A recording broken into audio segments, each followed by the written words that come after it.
Welcome to Life List, a birding podcast. Hello. Welcome, everybody. I am George Armistead. I am here with my co-host, Alvaro Jaramillo. This is Life List, a birding podcast. Alvaro, what's kicking, chicken? Whoa. Hello, chicken. Wow, we haven't talked about chickens much on this, but they're birds. It's true. Definitely. I would say probably the most famous bird in the world, right? Not even probably. It's got to be certain. The moa. Yeah, the moa, the chicken. Definitely, yeah, right up there. We were contemplating probably, one of the oldest images out there. If somebody ever finds it, it's going to be like a chicken, a goose, or a swan or something. But, because they've been around us for a long time. Quite some time, indeed. Yeah.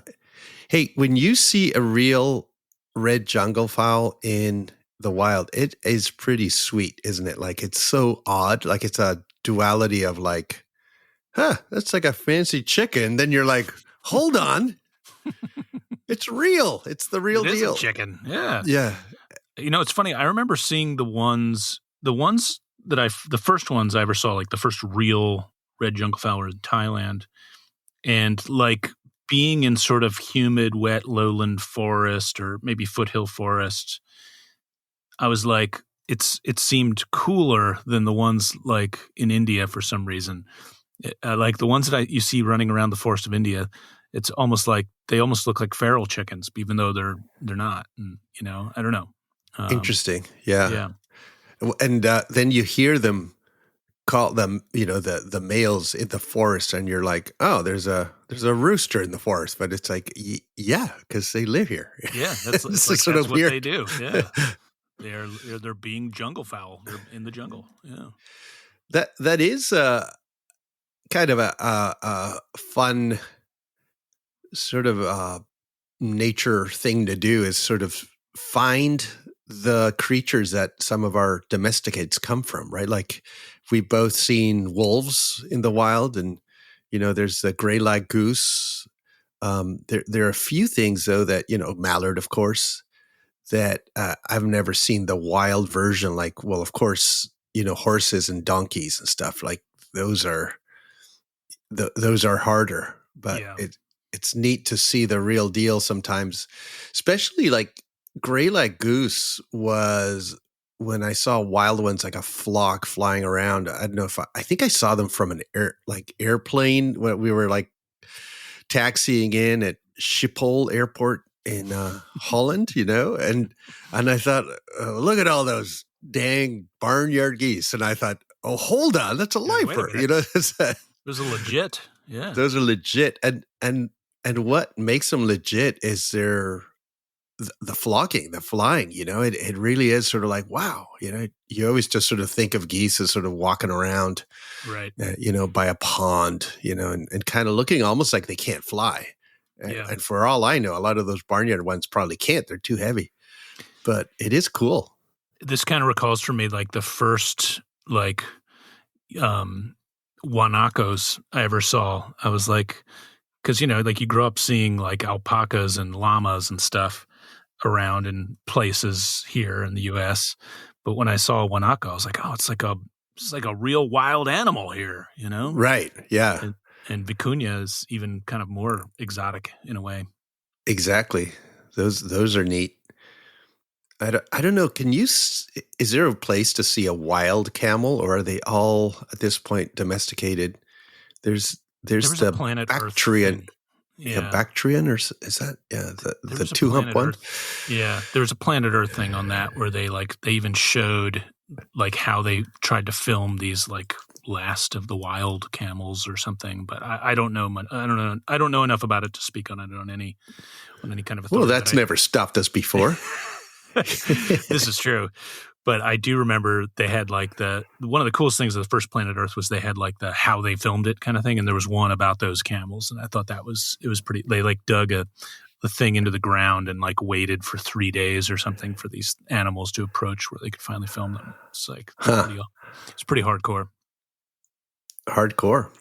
Hey, Al, while I feel like I got to say that just before we hit the record button here. Your window bird? Dude, it's like I had never had a Lincoln sparrow before this week in my yard. Like it's growing up birding the coastal plain, especially the Delmarva Peninsula.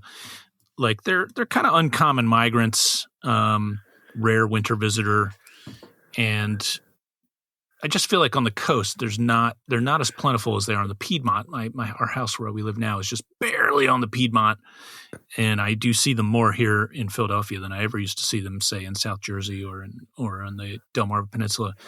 And so I'd never seen them before this week. I've seen 3 here this week, and I'm proud to say all have been in my the big pollinator patch we put in the backyard is really starting to act like a magnet. It's starting to like attract birds.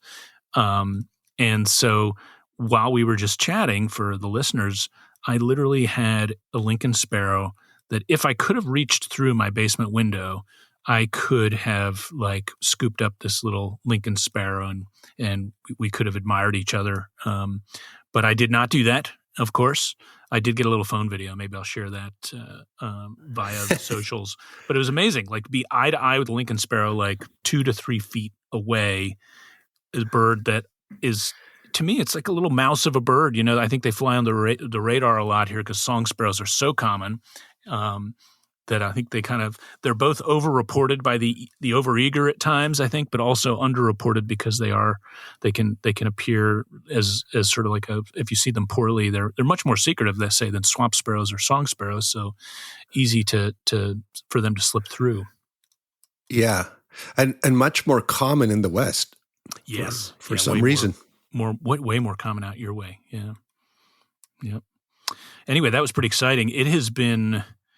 It's been really great. After I was in, most of September, I was in Brazil. We talked about that fabulous trip. Looking forward to doing a lot more Brazil. But I kind of missed September, and I was kind of glad that it was. I mean, I wasn't glad for everybody else, but for me personally, I had missed one of my favorite times a year, and it sounded like not the best September. A lot of east winds. Not the best. Yeah. It was not good for hawk watching. It was not really good for songbirding. There was never really kind of a bust loose cold front where there was a big release of passerines. And soon after I got back, the weather kind of shifted a bit, and we've had now several nice big bursts of birds. And more than I probably have been this whole year, I've been out and just enjoying, as the vegetation starts to turn, all the greens are infused with these peach and sherbet orange and yellow and red colors. What a poet you are, painting a picture like that. Yeah, well, it is. I mean, it's so beautiful. It's so rewarding to be out. And I actually Chris and I zipped down to Cape May.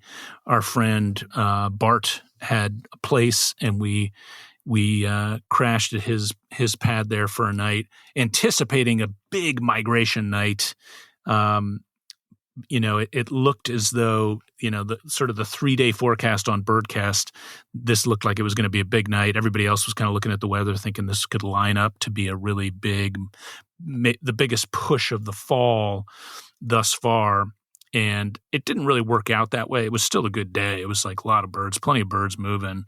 And certainly more than I've seen the rest of the fall. A lot of falcons, a lot of kestrels and merlins moving. The yellow rump spigot has been turned, and they are flowing forth in volume. And a nice smattering of other warblers, sparrows are starting to trickle through, and some diversity in numbers.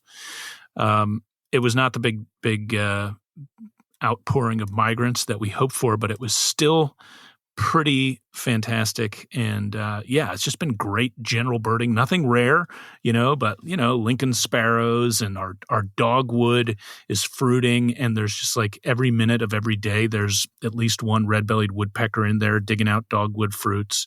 And the goldenrod is, my oft spoken of and beloved goldenrod is both, some is still in bloom, some is still in seed, has gone to seed already. And it's attracting a lot of birds. So it's just been really nice first early bit of October here for fall birding so far. Huh. Here, well, there's two different things I could talk about. One of them is my vagrant backyard, vagrant catching backyard has been very skewed this year, weirdly skewed to Orchard Oriole. Huh. Orchard Oriole. So Orchard Oriole is like I would call it like a mid-level kind of Eastern vagrant here. It's not, people are not going to, necessarily drive over to see one, because there's often some that hang out for the winter somewhere. But maybe if you're a year birder or something like that, or a county person, you might be keen on seeing one. But I have had 5 days where I have seen an Orchard Oriole in the backyard. Wow. And one time, 2 birds together. Okay, I was going to ask, how many individuals do you think this pertains to? Well, here's the thing. They stay for about a minute to 5 minutes one time in the day, and then they're gone, sometimes with multiple days between sightings, with some of the photographed birds showing different bill sizes or plumage features. So I actually think they're all different. That's awesome. That really, and that does 6 speak birds. to the transient, vagrant nature of your neighborhood there. Yeah, and they've all arrived, or they've all been seen in the morning, kind of mid-morning, like let's say 8 to 10 a.m. And sometimes I will just see one sitting on top of the tree in the backyard, like right up top, no feeding, nothing, and then watch it just leave, and as if it's sort of a reorientation migration, or maybe like a sort of diurnal migration, which I think Orioles do, that sort of hop from tree to tree after the true nighttime migration's done. They sort of like still keep moving, but they're just sort of moving along, maybe trying to find a place to hang, for the day.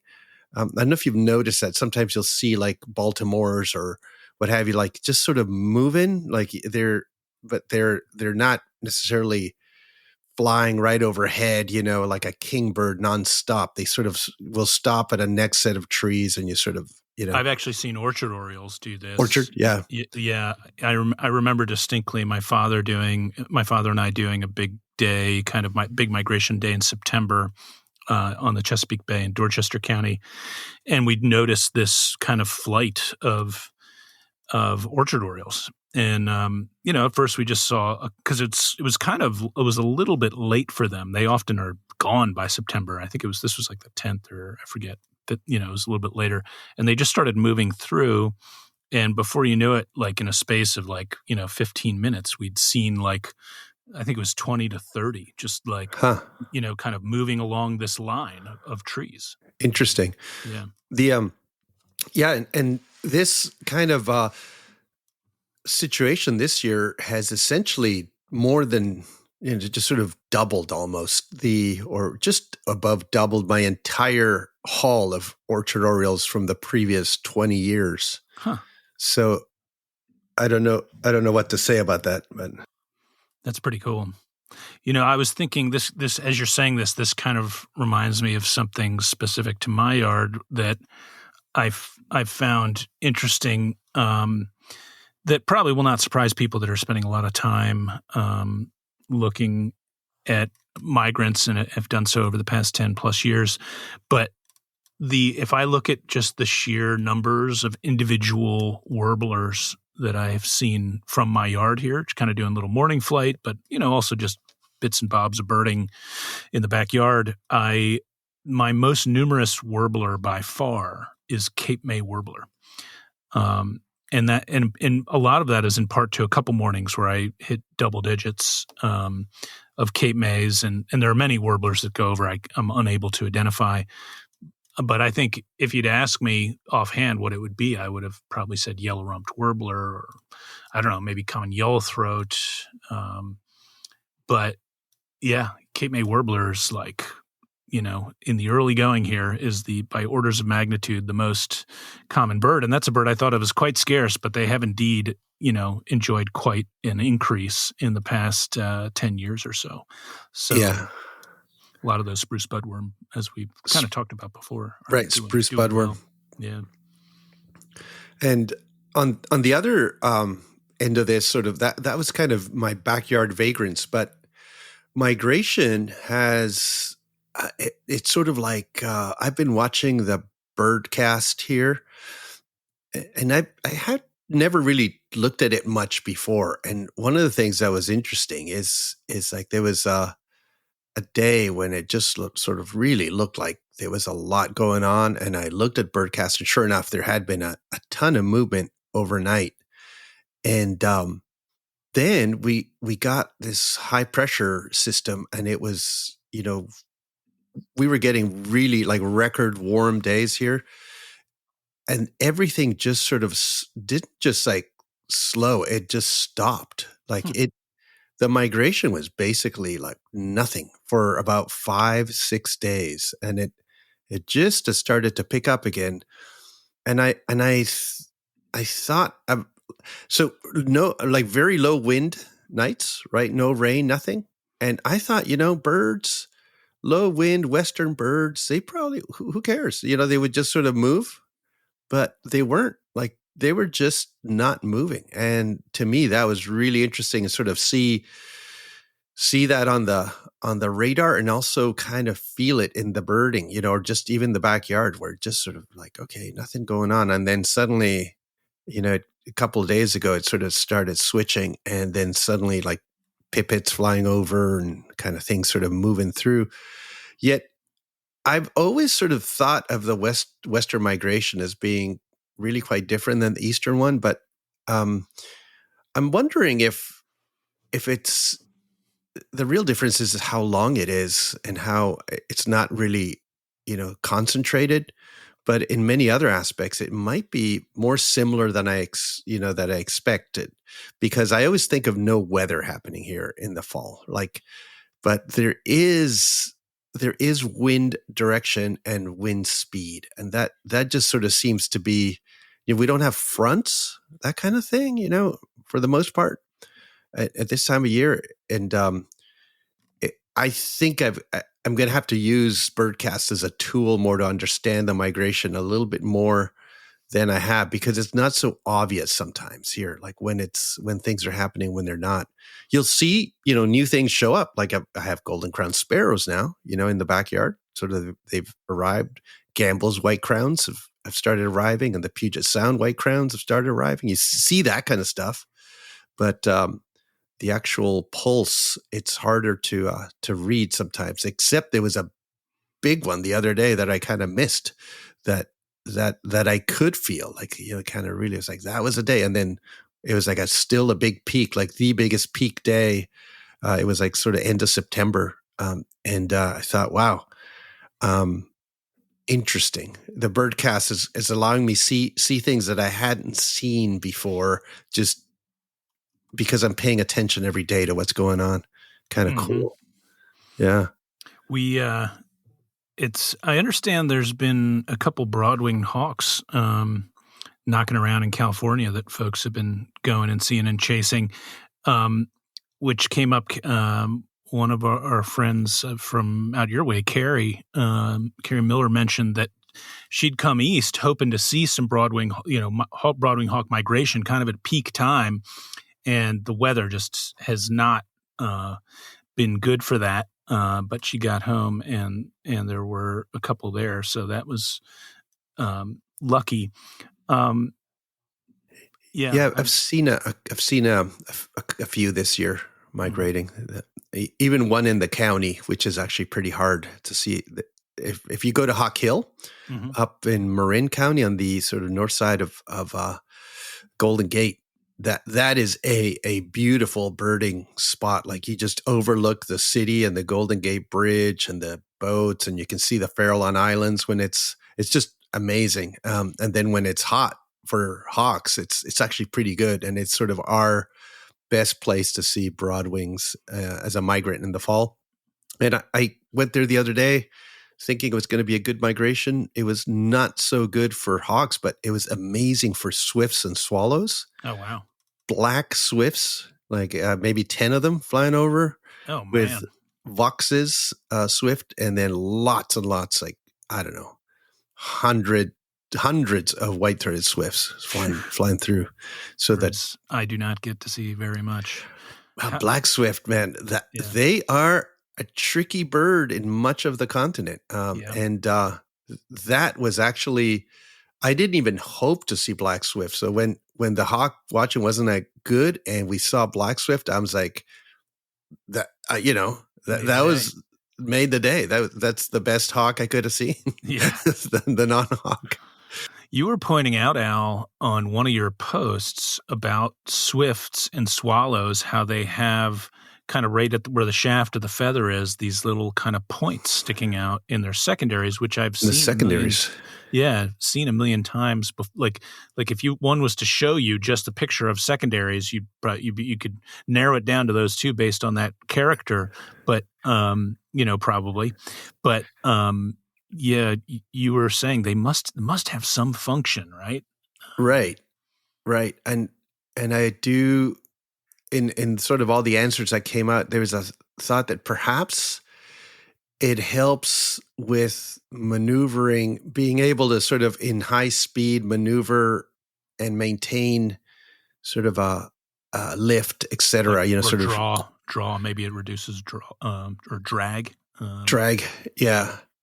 And then you start looking at some of the jet fighter aircraft, and there's some of them that actually have pointy bits on the rear. So I got to get further into it, I think it is reducing drag, but I don't know much about it. But probably only at high speed, because otherwise, then everybody would have them. You know what I mean? Like then even Pacific Wren would have it.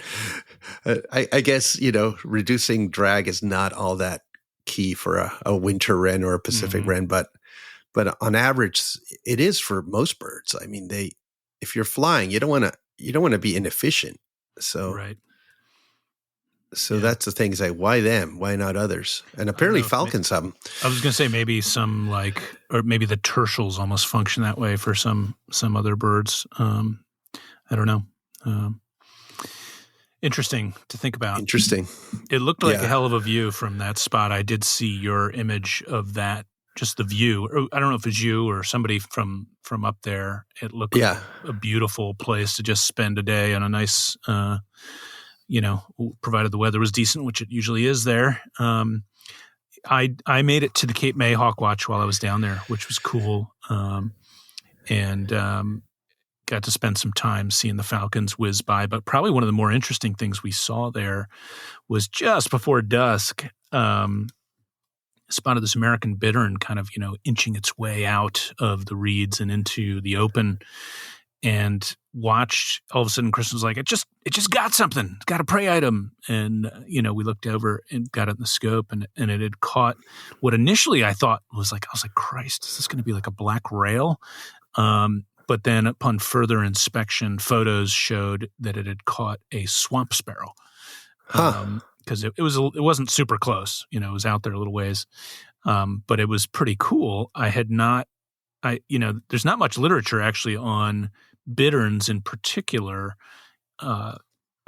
preying on other birds. I certainly know that great blue herons will do it, famously on black rails, right? Like the Palo Alto wetlands. I think they've been known to do that.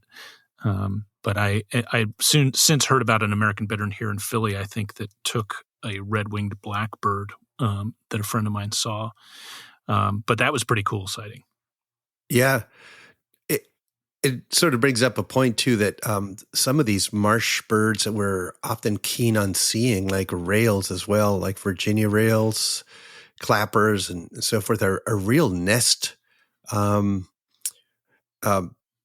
predators. So they roam around and will find nests and all sorts of stuff. And it's just sort of part of the scene, what they do in the marshes, but we don't think of them somehow as being these sort of marauding raiders killing and eating everything, but they sort of are. Yeah. There's some, I mean, Yeah, great blue heron would be a pretty scary bird if you're, a tiny thing looking back up at it, and it's got a huge dagger of a bill Yeah. between a couple eyes looking back at you. Here the herons hang out. I may have mentioned this in the fields eating rodents. Huh. And they're not wet fields; they're actually dry fields, and they'll just sit there and wait for either voles or sometimes gophers. Great blue herons. Great blue herons. And when it's really when the hunting's really hot, you'll get like great egrets just hanging out in the fields doing the same thing, and you'll see them spread out. I see great egrets do that kind of thing more often than the other kind of typical day herons doing that kind of stuff. There is a famous series at Blackwater National Wildlife Refuge in Maryland of a famous series of photos of a great blue heron catching and swallowing a muskrat, which is pretty impressive as well. Muskrat. Yeah. Hey, I was thinking you mentioned Lincoln sparrow and swamp sparrow, and for those folks that don't realize this, there's sort of a trio of related in the same genus sparrows: song, Lincolns, and swamp. And to me, it's an interesting mellow spiza. It's a cool name. Yeah. Don't you think it's weird that one of those is like super widespread all over the place? Really variable habitat to some extent, the song sparrow. And then the other two, swamp sparrow is very specifically a wetland bird. And then to me, the Lincolns is sort of this oddball swampy breeder, like swamp / conifer forest. In fact, we don't see them breeding much of the time. They're so far north or so far up. Right. Yeah. I think of them almost like in rusty blackbird habitat, Lincoln sparrows, but kind of, the margins of, they're not in like wet woods. They're, usually in swampy areas outside of woods. Yeah. And it strikes me as interesting, right? Because I don't know, one of them just kind of made the entire continent its habitat, and the others are sort of these very particular. And with the Lincolns, even hard to define how it differs, but definitely much more skulking. The other two. Yeah, it's really like a mouse, I think, of Lincoln's. Like if I see and now there's a junco here within arm's reach, which is pretty sweet. Nice slate-colored junco. If I see, like often what tips me off to a Lincoln's is they look small and dark compared to our song sparrows, and they just don't want to stay in sight. Like if they see a person, they jump down. Like they'll jump up and then jump down. And they like, and then it's like, why was that thing acting so sneaky? Yeah, and they have a peaked head often when they're kind of a little cresty. Yeah, when they come and look at you, they sort of unfurl this little peaked crest, and are right on the top of the head, almost centrally placed, more than towards the back, and you just don't get that look from the other two, especially song sparrow. Small, short-tailed. They're just colorful. It's a hard thing to describe, and I find like that buffy tone that they have on the underparts. It is only buffy where it's streaked. Mm-hmm. Like the parts that are unstreaked are white, right? And song sparrows often if there's any kind of creamy or buffy, it's more widespread. It sort of bleeds out from the streaked. Yeah, one of the ones I had this week was one of the Lincolns I detected was from by call, calling outside the window, and they have that. I was like, I'm hearing either one of my first juncos of the season, or a black-throated blue warbler, which are moving now, or that's a Lincoln's. And I was like, but it's coming from like the weeds, so I think it's going to be a Lincoln's. And that was, I was able to get some recordings, and then finally it actually jumped into sight, and I was even able to get a couple pics of it too. So that was cool. Yeah, that call they make, they have multiple calls, but there's one that's sort of this high-pitched, little buzzy, funny thing that the only other thing that around here that makes anything similar is Savannah sparrow, actually more so than anything else that I can think of. Right. That's the real agitated call that they do.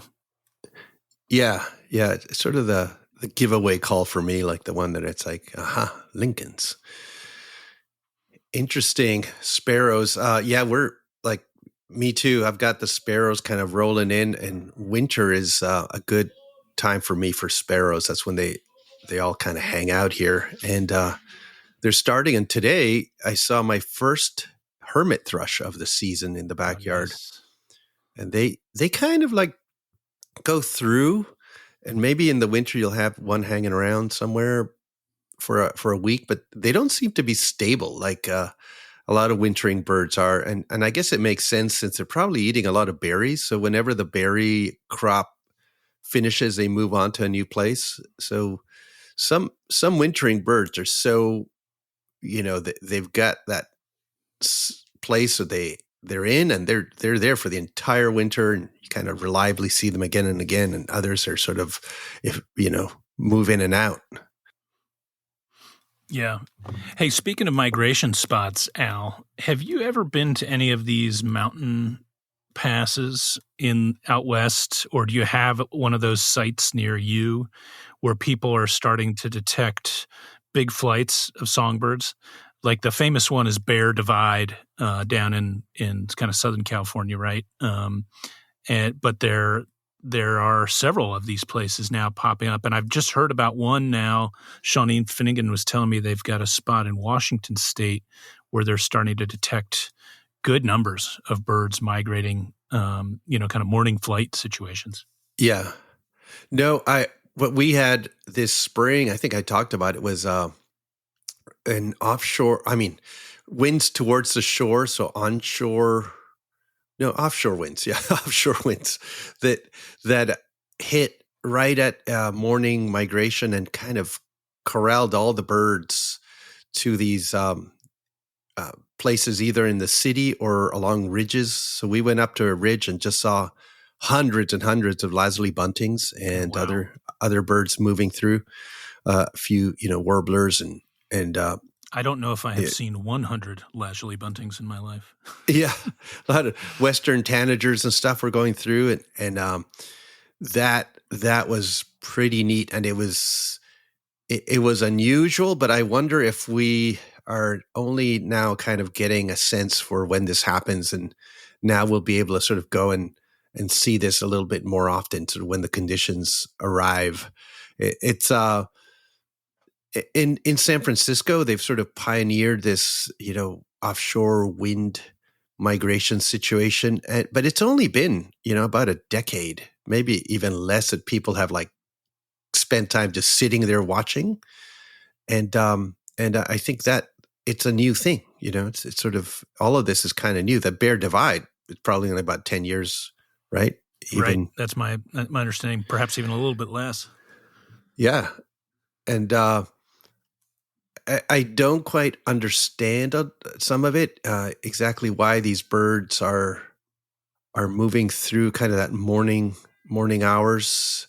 If they're actually doing this at night as well, or if they're actually this is their migration time, so the early morning migration.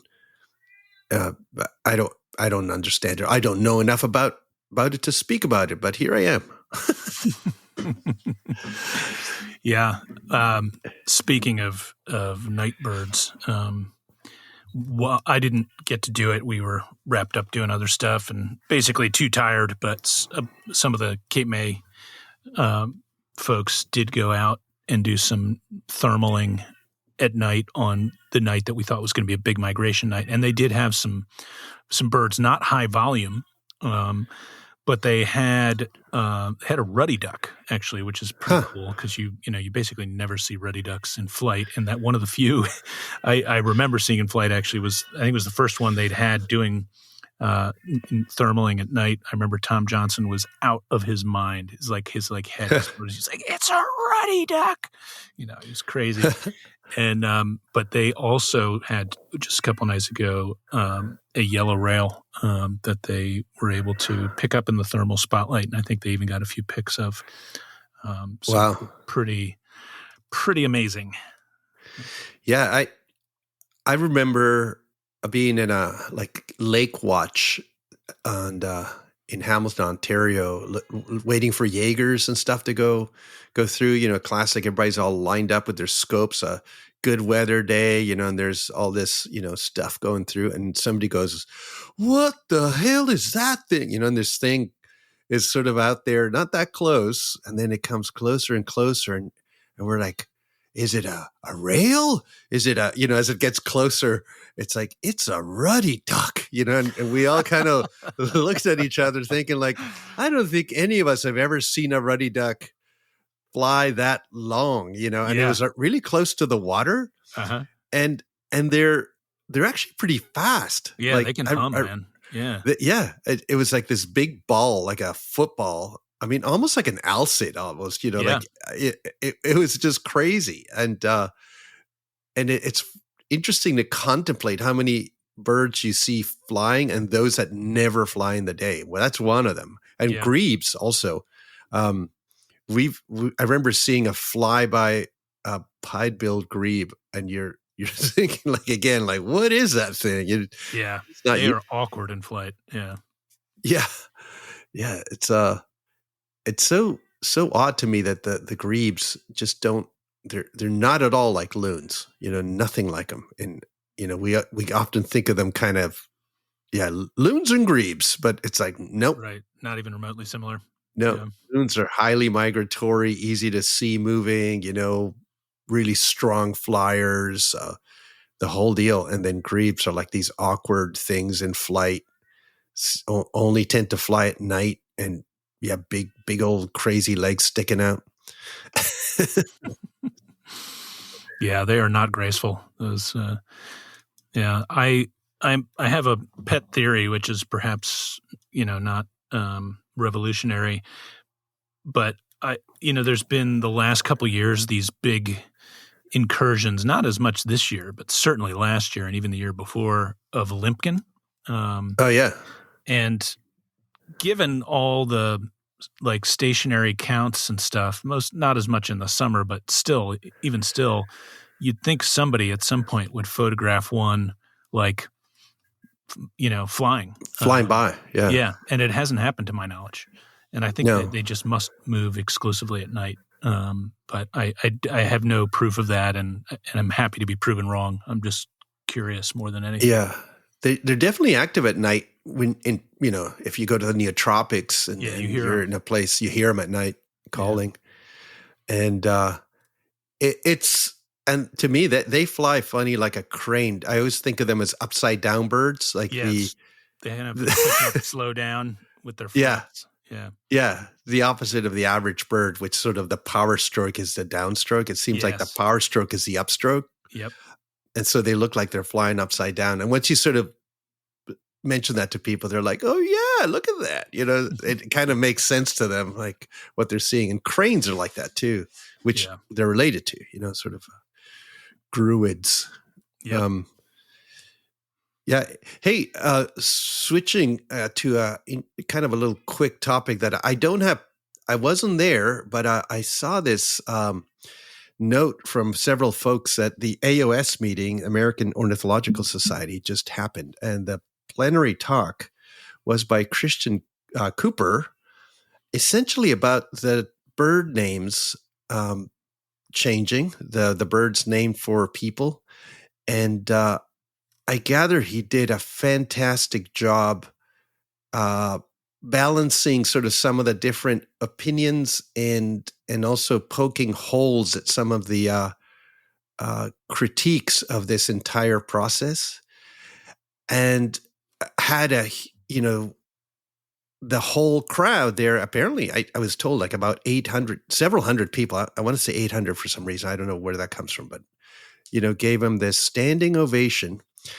And from my talking to folks who were there, it seems like the membership has really, really bought into this the entire process, and they're moving quickly now to start, getting on this. And it's interesting. It took a while of, I guess, folks that were against this process to voice their opinions, and then kind of converse through some of it. there were, and it sort of seems like the membership now is just on board They're sort for of the most part. solidifying behind the name changes. Yeah, and I think one of the earlier critiques was, have you really talked to the AOS members? Now the issue is that's one thing, but the names are for everybody. So the AOS membership itself is but one part of a larger picture here, because the names are public. But since the AOS is the group that changes the names, that is it this is all relevant.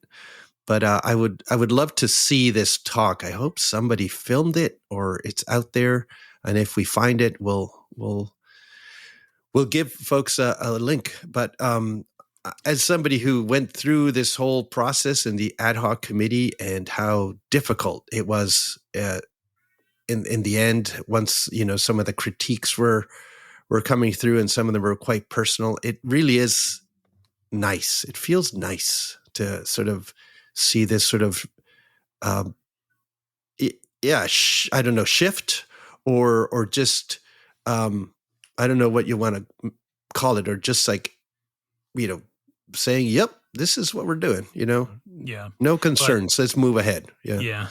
I think also that it started out just so divisive that anything closer to unity in a time period where everything just feels so vexed would be nice to feel like folks were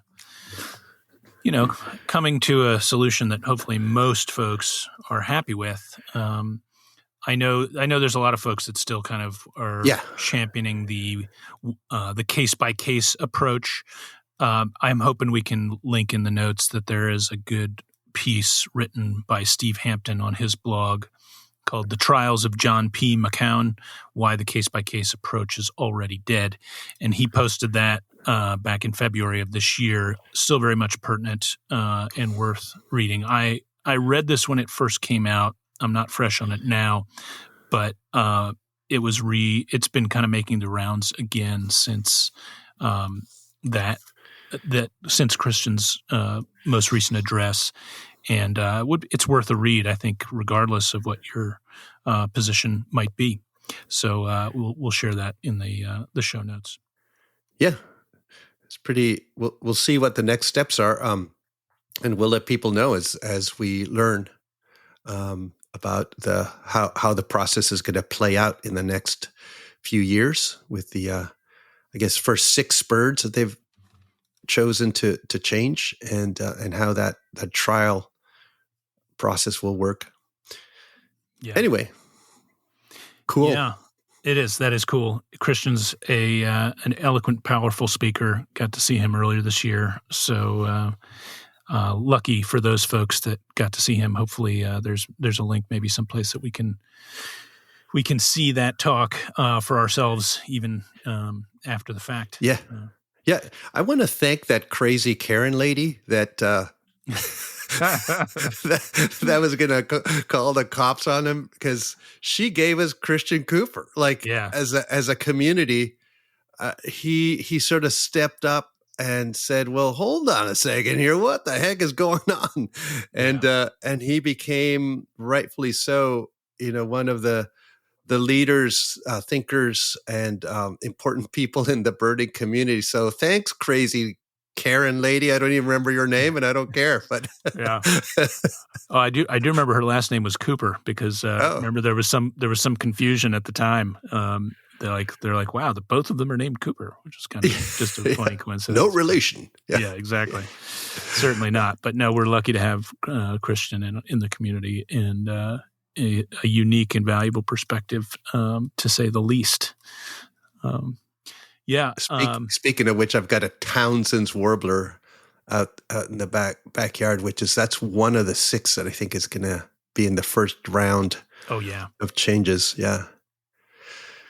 Nice. I still like the name moss-backed or mossy-backed. I like the green color of a Townsend's warbler's back is so different to me I than like that. the average bird I see. And we got a mossback tanager down south, so Yeah, that's the.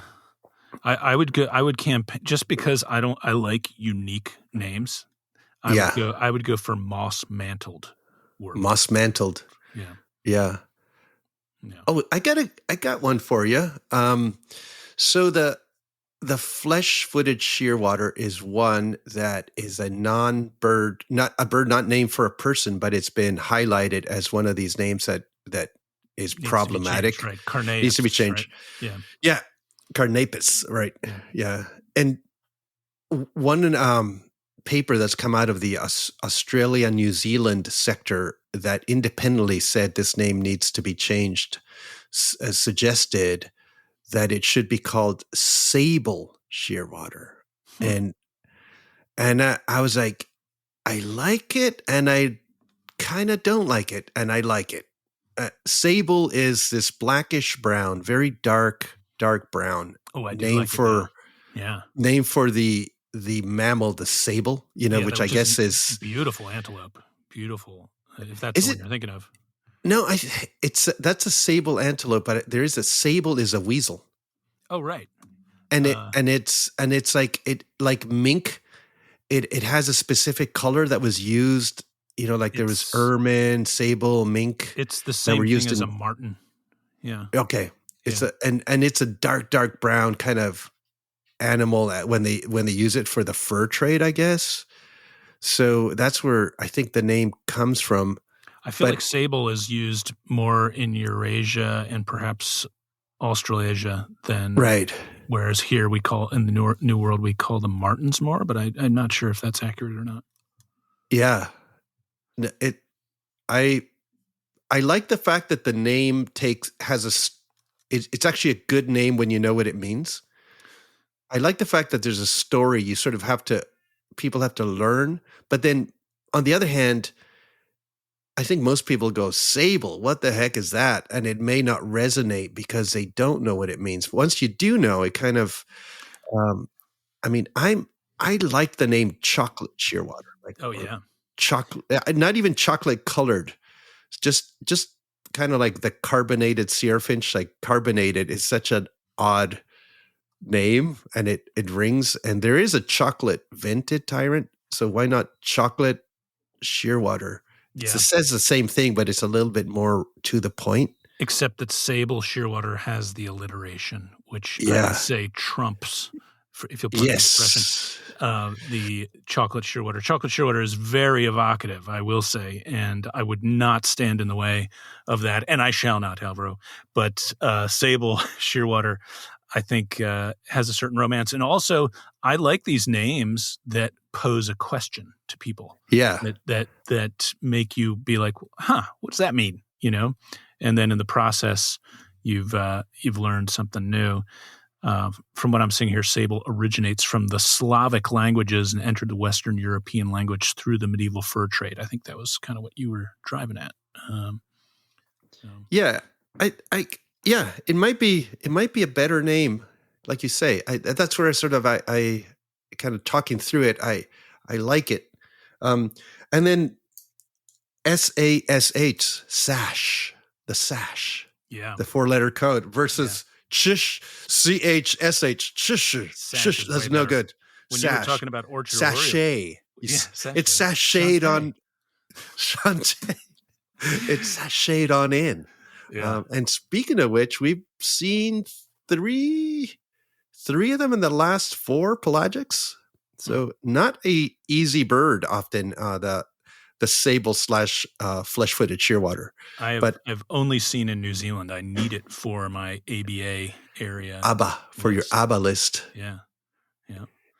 Interesting. Yeah, it is one of those things that if you do a lot of pelagics like we do year after year, you will see them. But if you are looking for one and you come out, the chance of seeing it on that one specific trip is relatively low, but it's highest at this time of year. It's one of those late season pelagic birds, as is a short-tailed shearwater for us in California. And those have started to show up, a couple of them the other day. And And interesting, they were both, for me, eyeball birds rather than binocular birds because they were the closest to the boat. And that's often the case. If You pick them you up see a naked little, eye. yeah, you see the closest bird coming around acting different than the sooties. And then you're like, sure tells you where, 9:00. It's interesting. I think about on not always certainly, but on a lot of the North Carolina pelagics or whenever there's a band rump storm petrel around, I feel amidst Wilsons and perhaps leeches, it seems like often you almost pick them up once you're familiar with them. You pick them up naked eye just because they behave differently, right? They don't actually look that differently, but they behave a bit differently. They sort of long glides and shearwater more, which you just don't see out of storm petrels as much. Do you know what? Here, one of my dumb things that goes through my mind, one of the many, that when I hear the name Band Rump Storm Petrel, I think of that Wings tune, the McCartney project, Band on the Run. I think of Band on the Rump. Not that I'm a big fan or anything. I just, wow. I just hear this. That song Band is on the be Rump. In my head the rest of the exactly. day now. That is an earworm to be sure. Band on the Rump. Paul McCartney, as great as he is, I think is responsible for a couple of the worst earworms of all time. Like his Simply Wonderful Christmas Time is so wretched, and I abhor it so much. It just like once it's there, it just kind of constantly going in the background, like fingernails on a chalkboard. Just really, really upsetting. But. Yeah, well, if that ever gets in your head, then you just think a Yellow Submarine to get that out. The Yellow Submarine tends to kick other things out, and then it doesn't stick. It doesn't stick. You do it once or twice, and they're like, okay, I'm done with Yellow Submarine. I'll test that out. That's a good cure-all. I'll give that a go. Yeah. It's like, it's like when you've eaten really hot food, you want some white rice to kind of calm the heat. You got an earworm, Yellow Submarine will take it out. Yeah, wow. It'll torpedo it out of there. Now that is a hot tip right there. I like that. Hot tip. Yeah. Life hacks. That's right. Brought to you by LifeList. Yeah. Speaking of brought to you by LifeList, we're getting late in the process here. I wanted to, again, give a plug to our newsletter. I really feel like it's getting better and better thanks to Eric Bonesley, who's managing it. There's some cool stuff. Again, we try to find more interesting, uplifting type of stories. We'll leave it to you to find the dark and depressing stuff. It's not hard to find, but there's a couple cool stories in the latest one that's about to come out. One of which is there's a story about scientists beginning to clarify which came first, the chicken or the egg. So there's that story. No spoilers, Alvaro. No spoilers. There is also a story about the extinct in the wild Guam kingfisher soon to take flight again. Extinct in the wild, soon to be a release program where there might actually be free-flying wild Guam kingfishers again. That would be utterly amazing. There's also a story about an Australian farmer who discovered the unique plains wanderer on his property in Australia. This is... you can't say one of the most unique birds on the planet. Certainly one of the most distinct. It is a monotypic, the only species in its family, and one of the hardest birds to see in the world, one of the most distinct, one of the most endangered. This is a farmer who found them on his property, and he has recently passed, but is helping to ensure a future for this critically endangered plains wanderer. So those are a couple of stories coming out in the next newsletter. Well worth checking out. If you haven't, please go to the LifeList website and subscribe. Plains Wanderer is one of those that I kind of always have thought that one day maybe I'll see that. It's like a nocturnal shorebird that lives in sort of deserty grassland, or dry grassland. Anyways, that's my take on it. And it's funky looking. Totally weird. Yeah, it kind of looks like a hemipode. To me, it almost reminds you of like one of those, like the Andalusian hemipode, the button quail. Button quail. Yeah, but that for me, that is one of those quest birds. Again, I'm not a lister, but families of birds intrigue me intensely, and that's just a bird I have to see someday. Plains wanderer. It's one of the ultimate quest birds for me. I've got to go see that thing someday. Yeah, no, interesting. And that'd be a good list to put together like that for all of us. The 10 birds we most want to see in the world. If you had all the time and money, kind of that we haven't seen, Right. Yeah. Then we could do the 10. We could be all go naturally adventurous on everybody and do the 10 birds we have seen that we most enjoyed, or sort of the coolest something. Yeah. I have a few future stuff. Yeah, I have a few quest birds. We'll save those for another time. I do think that those would be fun to discuss, if only to profile the birds themselves. But that would be a fun thing to do. But yeah, plains wanderer, definitely one of the ultimate quest birds for me. Yeah, it's got a good name. Like if it was, northern grassland, something, you'd be like, I don't know. I was like, that's this nocturnal shorebirdy thing, but plains wanderer. It's like, yes, it's got a real romance to that name. Yeah, so it's a good one. Yeah, and we should also shout out to the folks that make the best scopes on Earth, huh? Yeah, our friends at Koa, too, who have been supporting us from the very start, and thank them for that. And if you're looking to get a scope or binoculars or what have you, go with them. I use it. Yeah, my first the Lincoln Sparrow, the first yard Lincoln Sparrow, I was using my Koa bins for those, and was like, yes, I was pretty stoked. Yeah. I'm a big fan of Koa, and thank them for allowing us to do what we do here at Life List, a birding podcast. Al, before we scoot here, what should the good people know that you've got coming up? Well, Antarctica with the Falklands, South Georgia, end of next year is, going to be awesome. So we have spots. We have a group. We have a group going, but we have more spots open. So look for that at alvarosadventures.com. That's a trip I'm looking forward to doing again. And, I'm super, this is a trip that's already happening and it's full, but the one that me and you are doing in like a month and a half, is it, to the sub-Antarctic? Yeah, I can't believe it's here. It's going to be going to be amazing. There's going to be birds on that have been on my want to see list for a long, long time. So I will finally see some of this stuff. Dude, it's going to be awesome. We have a great group of friends coming on that. I cannot wait. We'll definitely do some recording in situ. That's going to be it's going to be fantastic. I might cry. I'm going to get emotional. Yeah. I might cry too. I'm cold-hearted, but I could probably manufacture a couple tears. So yeah. Well, would probably be some beer involved or something. Oh yeah, that'll help. Yeah, we could try to recreate our kind of drunk episode from the Southern Ocean last time.